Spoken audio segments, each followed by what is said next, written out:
La France déroule le tapis rouge pour le président Alassane Ouattara pour sa première visite d'État.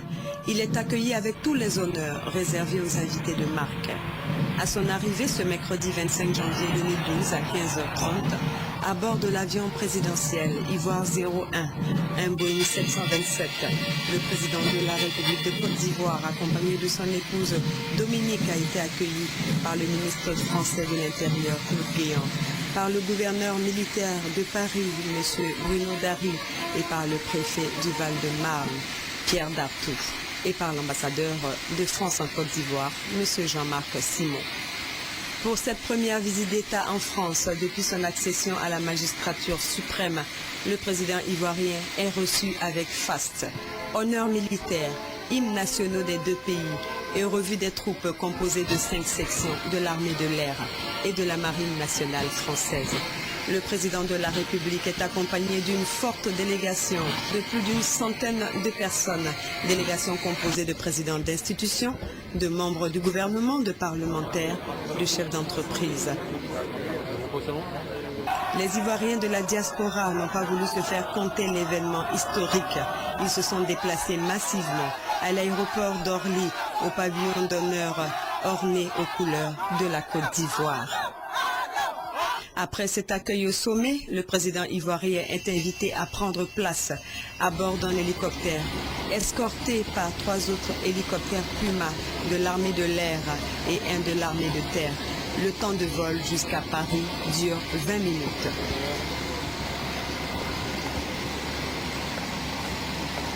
Au Palais des Invalides, le président, selon le protocole minutieusement mis en place pour cette visite d'État, est accompagné à son hôtel, le Meurice, situé dans le 1er arrondissement de Paris, place de la Concorde, à bord d'un véhicule officiel, escorté d'une centaine de motards et de la cavalerie montée de la garde républicaine.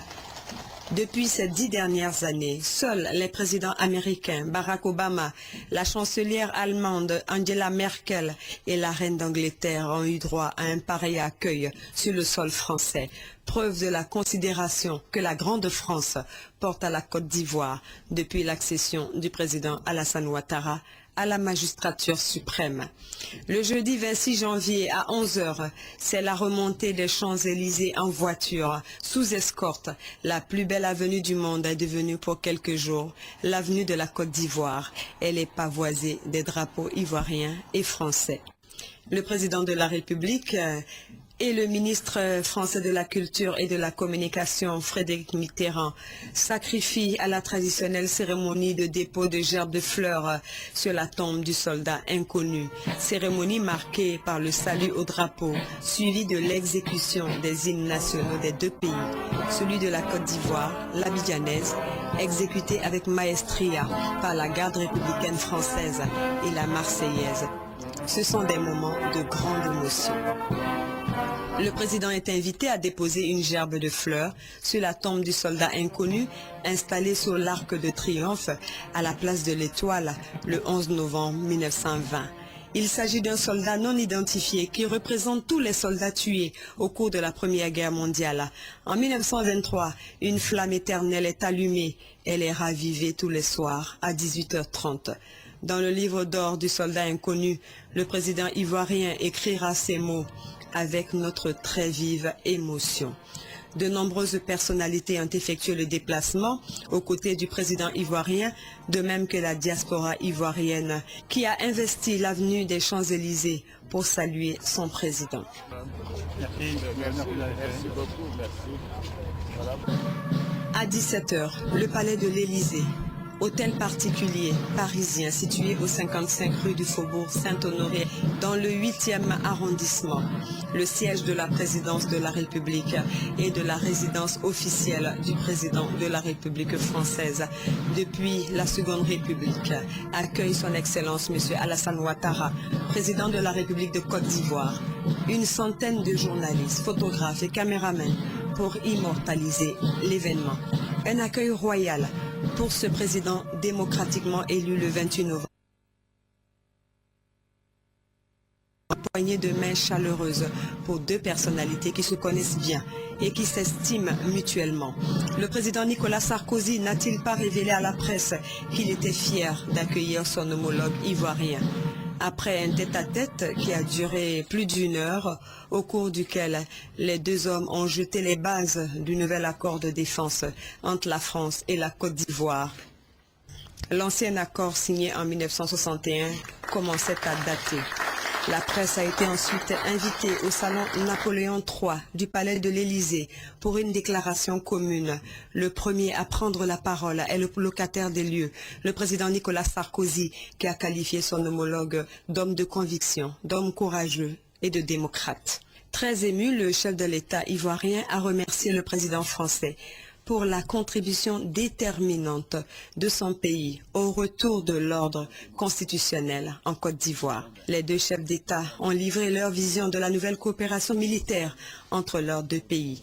Une coopération entre les forces ivoiriennes et les forces françaises qui va porter sur l'équipement et sur la formation des hommes. Le président Ouattara peut compter sur la solidarité de la France. Nous avons signé un nouvel accord de défense. Je remercie le ministre de la Défense, Gérard Longuet, de la part qu'il y a prise. Accords qui sont publiés. Accords qui montrent que la France est aux côtés de la Côte d'Ivoire dans sa quête de sécurité. Mais l'armée française n'a pas vocation à s'ingérer ni de près ni de loin dans les affaires de la Côte d'Ivoire. Cette période, qui était la période du lendemain de la fin de la colonisation, est définitivement révolue. Le président, la France n'a pas de candidat en Afrique. La France ne soutient pas de candidat en Afrique. La France est intervenue aux côtés du président Ouattara parce que les Nations Unies avaient reconnu l'élection du président Ouattara, la validité des élections, la régularité de la campagne. Et maintenant, la France va mettre tout son effort pour aider les Ivoiriens à reconstruire leur pays, à assurer la sécurité pour chacun et à donner un avenir à tous les jeunes Ivoiriens. C'est un traité totalement transparent. L'accent est mis sur la formation, sur l'équipement, et nous considérons que ceci est opportun. Et la France continue d'avoir besoin de la Côte d'Ivoire, et la Côte d'Ivoire également, et surtout a besoin de la France. Mais bien entendu, nous souhaitons régler nos problèmes en Côte d'Ivoire entre Ivoiriens. Les deux chefs d'État ont donc dépoussiéré l'ancien accord de défense signé en 1961. Et on peut le dire, c'est une nouvelle page qui s'ouvre dans les relations entre la Côte d'Ivoire et la France. Une nouvelle ère basée sur la confiance et le respect mutuel. Cet accord revisité devrait, pour être validé, être ratifié par les parlements français et ivoiriens.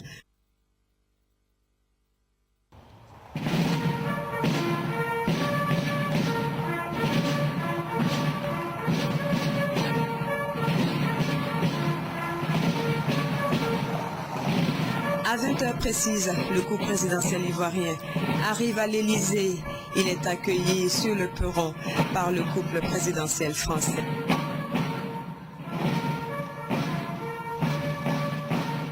Dîner non ouvert à la presse, hormis pour recueillir les discours pendant le toast où les questions du renforcement des relations d'amitié et de coopération entre les deux pays ont été les points essentiels. Les deux hommes se sont appelés par leur prénom, signe de la grande amitié qui les lie. Le président de la République française a réaffirmé l'attachement de la France à la Côte d'Ivoire.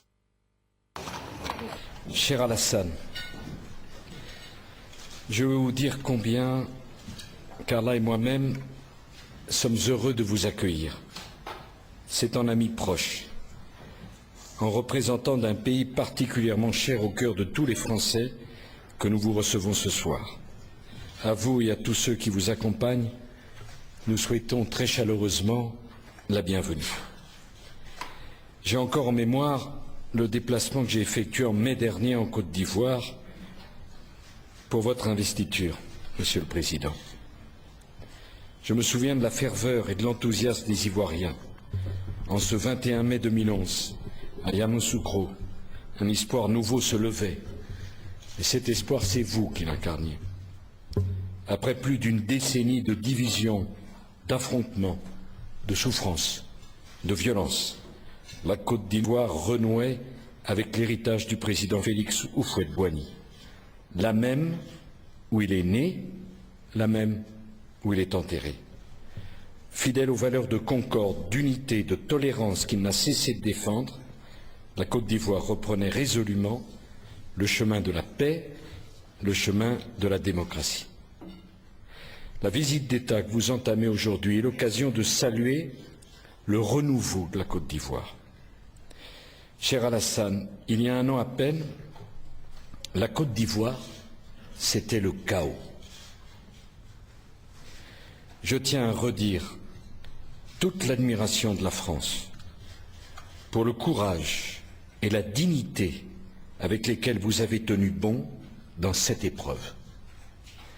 Jamais vous n'avez, durant ces longs mois, douté que la cause de la démocratie l'emporterait.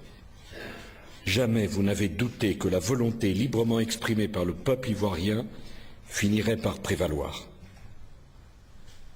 Et tout au long de cette crise, la France s'est tenue résolument à vos côtés. C'est un grand honneur qui est ainsi fait à mon pays et aux Ivoiriens, dont nul n'ignore l'attachement à la France, notre ami. En effet, la Côte d'Ivoire et la France ont en partage plus d'un siècle d'histoire commune.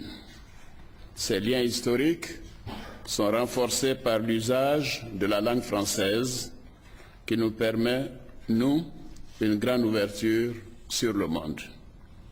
Je voudrais signaler que sur le sol français vit une importante communauté ivoirienne pour qui la France est une seconde patrie. De nombreux citoyens français ont également fait le choix de s'installer en Côte d'Ivoire, où ils vivent en parfaite harmonie avec leurs sœurs et frères ivoiriens. Monsieur le Président, cher Nicolas, depuis son accession à l'indépendance, la Côte d'Ivoire entretient avec la France d'excellents liens d'amitié et de coopération fondés sur le respect mutuel et la volonté commune d'établir un partenariat équitable au bénéfice des Ivoiriens et des Français. À la faveur de cette visite d'État, c'est donc une relation de confiance et d'estime réciproque que nous célébrons aujourd'hui. C'est un ami sincère que je rends visite à la France. Monsieur le Président, j'apprécie la force de vos convictions, votre courage et les grandes ambitions que vous nourrissez pour votre pays, pour l'Europe et pour toutes les nations éprises de paix, de justice et de liberté. À cet égard, je voudrais remercier la France pour le rôle déterminant qu'elle a joué sous mandat des Nations Unies pour le dénouement de la crise post-électorale dans mon pays. Monsieur le Président, en soutenant l'administration du peuple ivoirien à la démocratie et à la liberté, vous avez évité un génocide. Vous avez sauvé de nombreuses vies humaines. Le peuple ivoirien vous en sera reconnaissant à jamais. Une soirée inoubliable.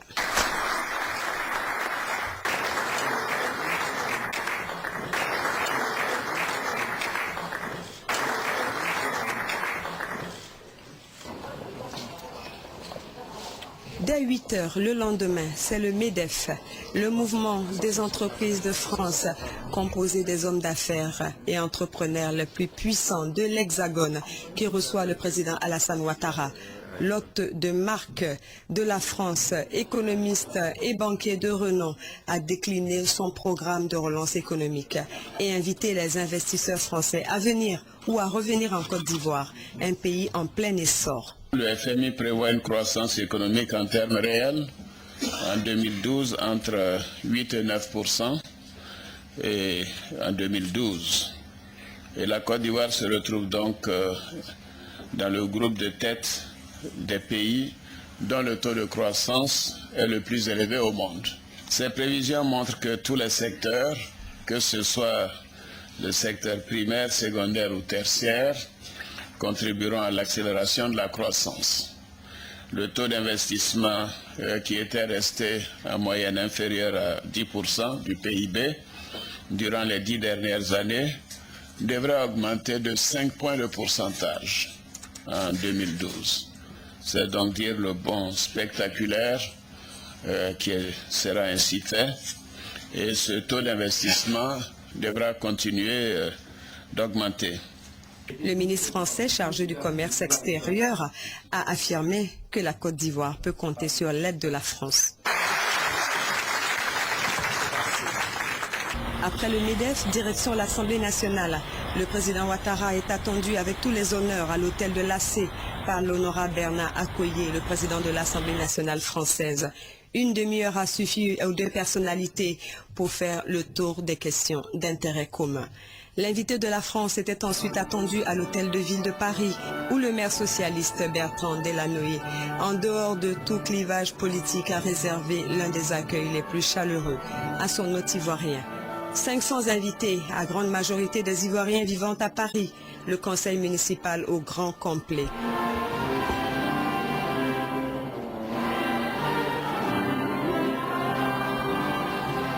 Hymnes nationaux ivoiriens et français entonnés en chœur par l'assistance. Un accueil des grands jours. C'est bien lorsqu'il accepte de regarder son passé sans peur qu'un pays acquiert réellement la capacité de se tourner avec confiance vers son propre avenir.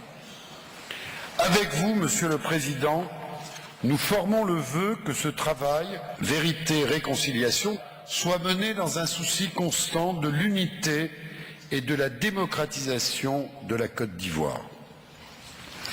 Car dans un monde mouvant, l'Afrique a besoin d'une Côte d'Ivoire apaisée, rassemblée dans sa diversité, sûre de ses valeurs et de ses multiples richesses. La ville de Paris compte 55 000 ressortissants ivoiriens qui prennent une part active à la vitalité et à la diversité culturelle de leur ville. Le président Alassane Ouattara a rendu hommage à Paris, symbole de la République. Monsieur le maire, ma présence aujourd'hui à Paris, ville de lumière et de mémoire, et principalement en cet illustre endroit, symbole de la République et de l'égalité, témoigne avec éloquence de la qualité des relations historiques et privilégiées d'amitié et de coopération entre la Côte d'Ivoire et la France, entre Abidjan et Paris. La journée du vendredi 27 janvier a été sans nul doute l'une des journées les plus animées pour la délégation ivoirienne qui a été reçue à l'hôtel Matignon par le Premier ministre français François Fillon. Le locataire de Matignon a accordé une audience au président de la République de Côte d'Ivoire avant de le convier à un déjeuner auquel a pris part son épouse Dominique et les membres de sa délégation. Et à tout seigneur, tout honneur, le président Alassane Ouattara a achevé sa visite d'État à la chancellerie de la République de Côte d'Ivoire à Paris. Il a honoré de sa présence une cérémonie de décoration d'une cinquantaine de personnalités pour service rendu à la nation ivoirienne. La grande chancelière, Madame Henriette Dagri-Diabaté, a remercié tous ceux qui ont œuvré à la sauvegarde de l'intérêt de nos nations et de nos peuples. Parmi les heureux récipiendaires, le ministre français de l'Intérieur, M. Claude Béant, messieurs Martin Bouygues, Vincent Bolloré, Pierre Castel, Michel Camdessus et son Excellence M. Eugène Aïdara ont été faits grands officiers de l'ordre national. Et là, les notifications sont aussi disponibles.